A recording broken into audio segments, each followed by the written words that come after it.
সালটা ছিল 1502। পর্তুগিজ নাবিক ও অভিযাত্রী ডম লরেঙ্কো দে আলমাইডা অন্যান্য দিনের মতোই তার ছোট্ট একটি জাহাজের বহর নিয়ে মালদ্বীপের উদ্দেশ্যে যাত্রা করলেন। যাত্রার প্রথম কয়েকদিন বেশ ভালোভাবেই কেটে গেল, কিন্তু ভারত মহাসাগরে ঢোকার পরপরই হঠাৎ করেই শুরু হলো ভয়ানক সামুদ্রিক ঝড়।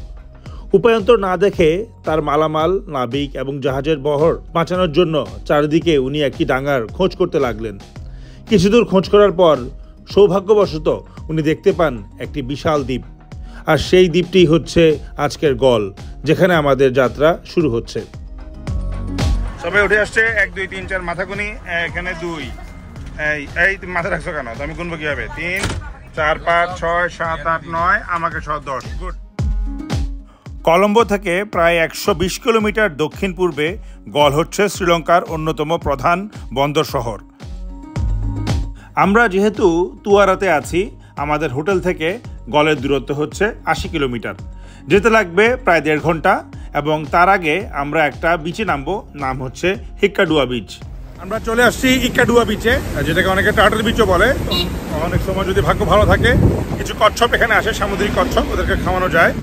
এখানকার পানিটা কিন্তু বেশ স্বচ্ছ এবং বালিগুলো হচ্ছে সোনালি। তো সোনালি বিচের জন্যই মূলত এই বিচটা বিখ্যাত, আর আছে কচ্ছপ।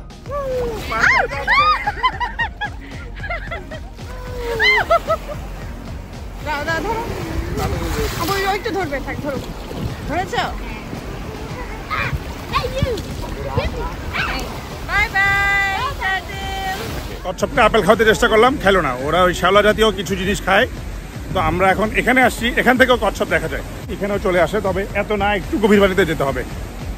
চারদিকটা আপনাদেরকে একটু দেখানোর চেষ্টা করি। এই আমার গায়ে কিন্তু এখন পানি ছিটে এসে লাগছে।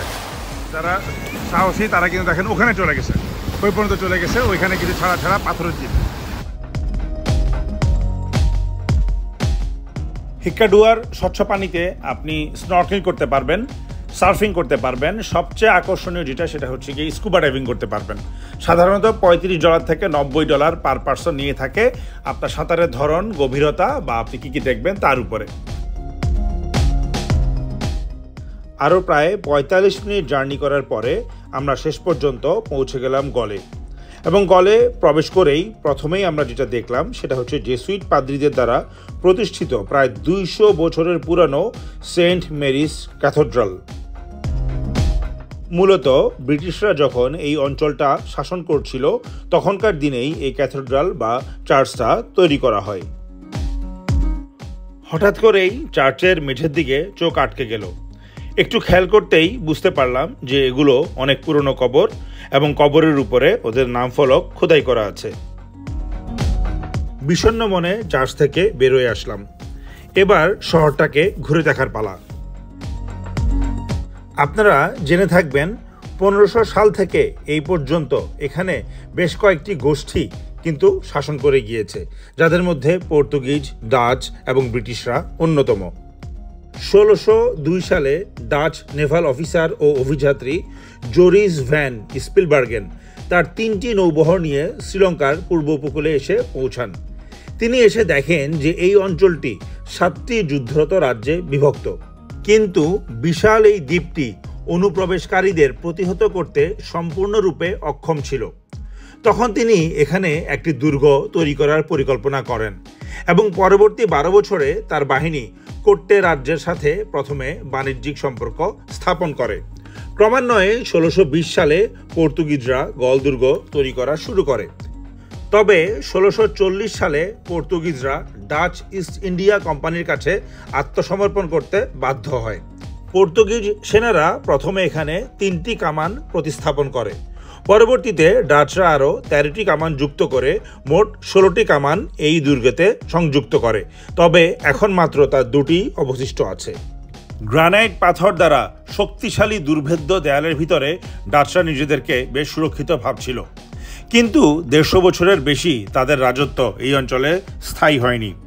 1796 সালে শ্রীলঙ্কায় ব্রিটিশ দখলদারিত্ব শুরু হয়, এবং 1948 সালে শেষ পর্যন্ত ব্রিটিশরা এই দেশ ত্যাগ করে। ইউনেস্কো কর্তৃক বিশ্ব ঐতিহ্যবাহী স্থাপনার অন্তর্ভুক্ত এই বাতিঘর 1948 সালে ব্রিটিশরা গলে 80 ফুট উঁচু এই বাতিঘরটি তৈরি করে। ইংল্যান্ড থেকে আমদানি করা ঢালাইকৃত লোহার প্লেট ও পাথরের ঢালাই দিয়ে নির্মিত লাইট হাউসটিকে সে সময় সাদা রং করা হয়। এই বাতিঘরটি হারবারের পশ্চিম দিকে দুর্গের দক্ষিণ পশ্চিম ঘাঁটিতে অবস্থিত। এতে প্রলেট প্রতিফলক সহ একটি স্থির বিন্দু আলো ছিল, যা 19 কিলোমিটার বা 12 মাইল দূর থেকেও দৃশ্যমান ছিল। মরক্কোর বিখ্যাত পর্যটক ইবনে বতুতা 1342 সালে গলে পরিদর্শন করেন। আমার সঙ্গী সাথীরা এখন এখানে নামবে, ভালো প্রিপারেশন নিয়ে আসছে। Thank you salute. তো আপনি যে নামবেন, নামতে হলে তো কিছু খুলতে হবে, এভাবে তো নামতে পারবেন না। ও সব খুলে ফেলবেন? আচ্ছা ঠিক আছে। ওয়াও। তুর্কি রাজা সোলোমন গলের সমুদ্র বন্দর থেকে হাতির দাঁত, ময়ূর এবং অন্যান্য মূল্যবান জিনিসপত্র সংগ্রহ করতেন। এছাড়া 1400 খ্রিস্টপূর্বাব্দের প্রথম দিকে শ্রীলঙ্কা থেকে দারুচিনি সহ লবঙ্গ ও অন্যান্য মশলা রপ্তানি করা হতো। এমনকি পারস্য, আরব, গ্রিক, রোমান, মালয়, ভারতীয় এবং চীনারাও গালের বন্দর দিয়ে ব্যবসা করত। 1200 থেকে 1300 শতকের মাঝামাঝি সময়ে উত্তর দিক থেকে তামিল সেনাবাহিনী থেকে পালিয়ে আসা সিংহলি উদ্বাস্তুরা গলে এবং আশেপাশের এলাকায় বসতি স্থাপন করে। গল শহরের বর্তমান জনসংখ্যা 1,12,252 জন, যাদের অধিকাংশই সিংহলি জাতিসত্তার। এছাড়া মুর জাতি বা মুসলিমদের বিশাল একটি জনগোষ্ঠী এখানে রয়েছে, যারা মূলত আরব বণিকদের বংশধর। এছাড়াও ব্যবসা করার জন্য অনেক বিদেশিরাই এখানে স্থায়ীভাবে বসবাস করছেন। একটা রেস্টুরেন্ট পেয়েছি, এখানে কিছু ইন্ডিয়ান খাবার দাবার আছে, বিরিয়ানি আছে, চা কফিও পাওয়া যাবে। ওনারা সার্ভ করা শুরু করছে, এই যে বিভিন্ন টাইপের বিরিয়ানি চলে আসছে। আপনারা কি অর্ডার করছেন? কি বিরিয়ানি? মাটন বিরিয়ানি। আচ্ছা, মাটন বিরিয়ানি চলে আসছে। ইন্ডিয়ান মাটন বিরিয়ানি, দম বিরিয়ানি, আলু পরোটা ইত্যাদি সহযোগে আলহামদুলিল্লাহ আমাদের লাঞ্চটা বেশ ভালোই ছিল।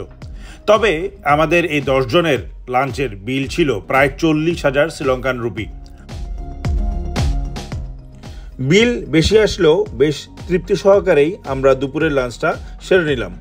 লাঞ্চ করার পরে আবারও শহরটাকে দেখার জন্য হাঁটতে লাগলাম। কিছু দূর আগানোর পরেই দেখতে পেলাম অর্কিড হাউস নামে অনেক পুরনো একটা বিখ্যাত দোকান। এখানে একটা মজার একটা জিনিস পাইলাম, আচ্ছা বিভিন্ন ফ্লেভারের। এখানে 1, 2, 3, 4, 5, 6, 7, 8 8টা ফ্লেভারের 8 ধরনের চা পাতা আছে। কোনোটা সিলন টি, তার ডিমসাম বিভিন্ন কোয়ালিটির, দার্জিলিং টি, এটা হচ্ছে মিলেন্সা টি, ন্যাচারালি দ্য বেস্ট। এটার দাম হচ্ছে $32। এই সুবিনারটা দেখে ভালো লাগছে, 42,000 রুপি, দামও সেরকম। অনেকেই গল শহরটিকে ক্রিকেটের স্বর্গভূমি বলে থাকে। পৃথিবীর অন্যতম দর্শনীয় ও ছবি সদৃশ্য গল স্টেডিয়ামটি বিশ্বের সবচেয়ে মনোরম ক্রিকেট মাঠ হিসেবে বিবেচিত হয়। 2010 সালে এ মাঠেই মুরলীধরন ক্রিকেট জীবন থেকে অবসর নেন। এছাড়া গলের আরও 2 জন বিখ্যাত ক্রিকেটার হলেন লাসিথ মালিঙ্গা ও উপুল চন্দনা। 26শে ডিসেম্বর 2004 তারিখে ইন্দোনেশিয়ার উপকূল থেকে 1000 মাইল দূরে ভারত মহাসাগরে উদ্ভূত ধ্বংসাত্মক সুনামিতে এই গল শহরটি ব্যাপকভাবে আক্রান্ত হয়। কেবলমাত্র এই শহরেই কয়েক হাজার লোক মৃত্যুবরণ করে। সময় গড়িয়ে বিকেল, ফিরতে ফিরতে ভাবনার খোরাক জাগায়। আচ্ছা, এই দুঃসাহসিক অভিযাত্রীগণ যদি দুনিয়া চষতে না বের হতেন, তাহলে কি আজকে আমরা এই সুন্দর দুনিয়াটা ঘুরে ঘুরে দেখতে পেতাম?